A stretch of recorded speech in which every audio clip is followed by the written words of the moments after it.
হিন্দু শাস্ত্র মতে কিছু কিছু প্রভাবশালী মন্ত্র জপ করলে জীবনের সমস্ত ধরনের সুখ সুবিধা এবং শান্তি পাওয়া যায়। মন্ত্রের প্রধান উদ্দেশ্যই হল একটি তন্ত্র দ্বারা মনকে বেঁধে ফেলা। অত্যাধিক অনাবশ্যক কোনো চিন্তাভাবনা মনকে ব্যাকুল করে তুললে তাকে শান্ত করার শ্রেষ্ঠ উপায় হল এই মন্ত্র জপ। মন্ত্র সাধারণত 3 ধরনের হয়ে থাকে: সাত্ত্বিক, তান্ত্রিক এবং সাবর। প্রত্যেকটি মন্ত্রেরই পৃথক পৃথক মাহাত্ম্য রয়েছে। বলা হয়ে থাকে একটানা মন্ত্র জপ করলে তৈরি হয় ধ্বনি তরঙ্গ। তাতে কম্পিত হয় শরীরের স্থূল এবং সূক্ষ্ম অঙ্গ। এর ফলে মানুষের সূক্ষ্ম শরীর সক্রিয় হয়। যিনি নিয়মিত মন্ত্র জপ করেন তার মনে অশুভ চিন্তা আসতে পারে না।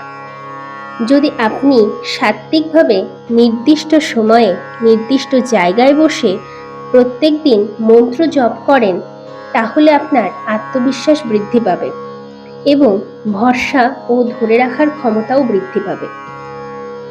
আজকের এই ভিডিওতে আমি ভগবান শ্রীকৃষ্ণের এমন একটি মহা শক্তিশালী মন্ত্র 108 বার পড়ে শোনাতে চলেছি, যা শুধুমাত্র শ্রবণ করলেই ঈশ্বরের সাথে যুক্ত হওয়া এবং জীবনে বেঁচে থাকার একটি অনুপ্রেরণা পাওয়া যায়।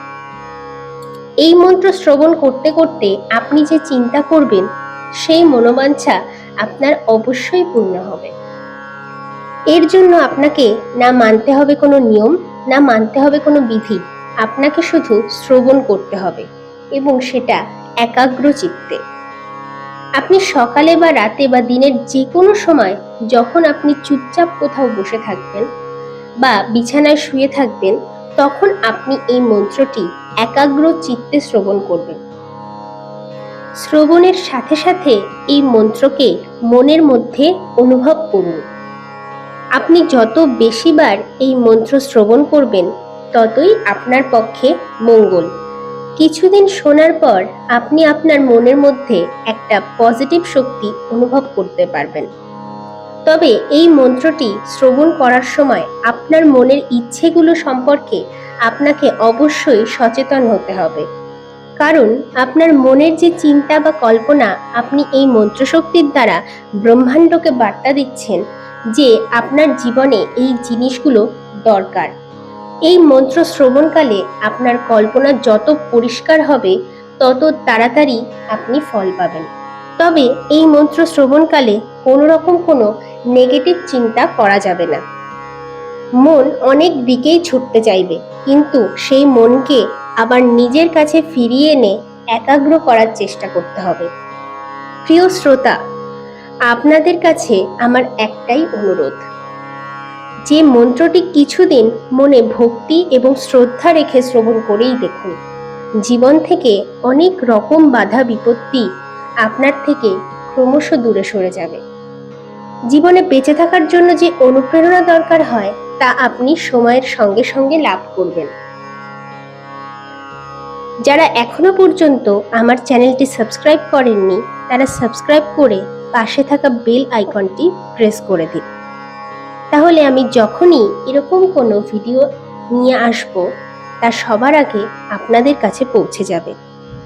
তো চলুন আজকের এই মহামন্ত্রটি 108 বার উচ্চারণ করুন।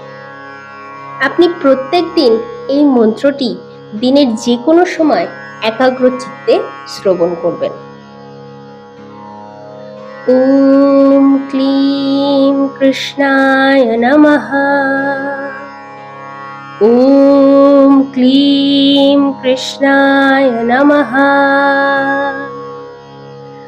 ওম ক্লীম কৃষ্ণায় নমঃ। ওম ক্লীম কৃষ্ণায় নমঃ। ওম ক্লীম কৃষ্ণায় নমঃ। ওম ক্লীম কৃষ্ণায় নমঃ। ওম ক্লীম কৃষ্ণায় নমঃ। ওম